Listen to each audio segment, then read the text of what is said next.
சிறகடிக்க ஆசை சரியில்ல. அடுத்து வர எபிசோட்ல நம்ம விஜயா ரொம்பவே வருத்தப்படுறாங்க. வீட்ல எத்தனை பேர் இருந்தாங்க.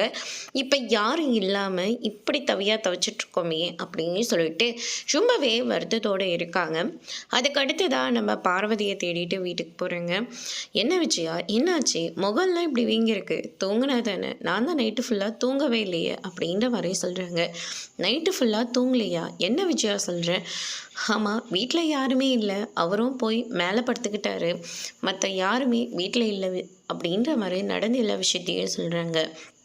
நான் தான் என் பையன் ஒருத்தன் தான் இருந்தான், பேச்சுவார்த்தைக்கான என்னைக்காச்சும் ஒரு நாளைக்கு ஃபோன் பண்ணுவான். இப்போ அது கூட இல்லை. ஆனால் இப்போ மனசுக்கு திருப்தியாக வீடியோ போட்டுட்ருக்கறதுனால கொஞ்சம் நிம்மதியாக இருக்குது. ஆனால் நீ எல்லா சொந்தமும் உன் பக்கத்தில் இருந்தும் ஆனால் எல்லாத்தையும் இப்படி கை கழுவிட்டு தனி மரமாக நின்றுட்டுருக்கே விஜயா அப்படின்ற மாதிரி சொல்லிக்கிட்டு இருக்காங்க.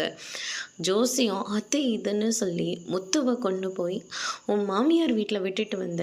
ஆனால் கடைசியில் அவன்தான் உன்னை வச்சு காப்பாற்றவே போகிறான். மனோஜ் பற்றி எத்தனை நாள் கவலைப்பட்டிருப்ப, ஆனால் உன்னை அவன் நினச்சி பார்த்தானா? இல்லையே அப்படின்ற மாதிரி சொல்லிக்கிட்டு இருக்காங்க. ரவியும் பணக்கார வீட்டு பொண்ணு ஸ்ருத்தின்னு சொல்லிட்டு அவன் என்ன சொன்னாலையும் எதிர்த்து பேசுறதில்ல. ஆனால் மீனா வாயை திறந்தா போதும், அவளை ஏதாச்சும் ஒன்று சொல்லிக்கிட்டே இருப்பல்ல.